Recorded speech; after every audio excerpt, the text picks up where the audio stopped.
ধরুন আপনার বন্ধু রমেশ, এই রমেশের ব্যবসা খুব ভালো চলছে, দোকানে ভিড়, লাভও দেখাচ্ছে, কিন্তু একদিন হঠাৎ দোকান বন্ধ। লোকজন বলল লাভ তো করছিল, তাও বন্ধ কেন?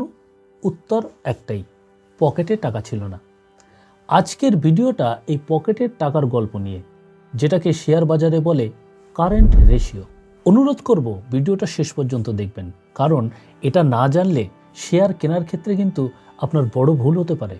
কারেন্ট রেশিও মানে কি? কারেন্ট রেশিও মানে কোম্পানির পকেটে এখন কত টাকা আছে আর কত টাকা এখনই অন্যকে দিতে হবে। এই দুটোর তুলনাই হলো কারেন্ট রেশিও। একটি উদাহরণের মাধ্যমে বুঝে নেই। পকেটের জিনিস মানে কারেন্ট অ্যাসেট। আপনার পকেটে কি কি থাকে? আপনার পকেটে থাকে ক্যাশ, এটিএমে টাকা, বন্ধুর কাছে বাকি। আর কোম্পানির পকেটে কি থাকে? কোম্পানির পকেটে থাকে ক্যাশ, ব্যাংক ব্যালেন্স, স্টক, পাওনা টাকা। এগুলোকেই বলে কারেন্ট অ্যাসেট। এখনই দিতে হবে মানে কারেন্ট লায়াবিলিটিস। আপনার এখনই কি কি দিতে হয়? আপনাকে দিতে হয় ঘর ভাড়া, ইএমআই, দোকানের বাকি। আর কোম্পানির এখনই কি কি দিতে হবে? কোম্পানিকে দিতে হবে লোন, সাপ্লায়ারের টাকা, ট্যাক্স। এগুলোই হলো কারেন্ট লায়াবিলিটিস। একদম জলের মতো একটা হিসাব দিচ্ছি। ধরুন আপনার পকেটে আছে 200 টাকা আর আপনাকে অন্যকে দিতে হবে 100 টাকা, তাহলে আপনার অবস্থা খুবই ভালো। এখন আপনার কারেন্ট রেশিও কত হবে? আপনার কারেন্ট রেশিও হবে 2।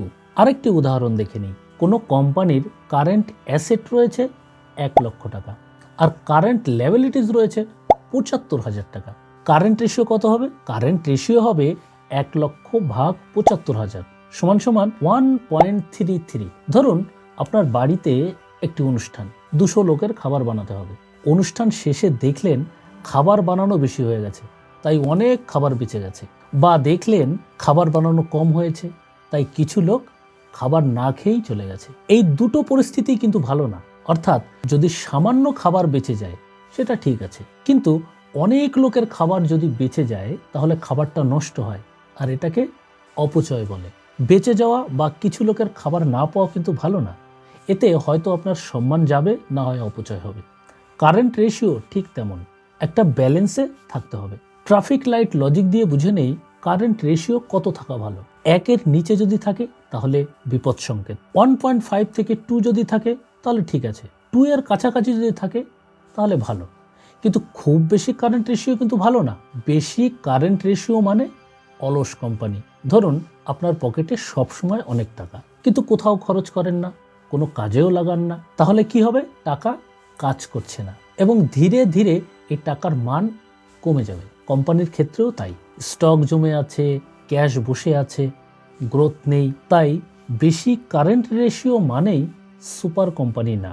কারেন্ট রেশিও নিয়ে এই ভুলটা 90% মানুষ করে থাকে। শুধু কারেন্ট রেশিও দেখে শেয়ার কিনে ফেলে, কিন্তু ভেবে দেখে না যে আসলে এই কারেন্ট রেশিও বেশি আছে মানে স্টক বিক্রি হচ্ছে না বা পাওনা টাকা আসছে না। তাই শুধুমাত্র কারেন্ট রেশিও দেখবেন না, তার সাথে আরও অনেক রেশিও দেখার দরকার আছে।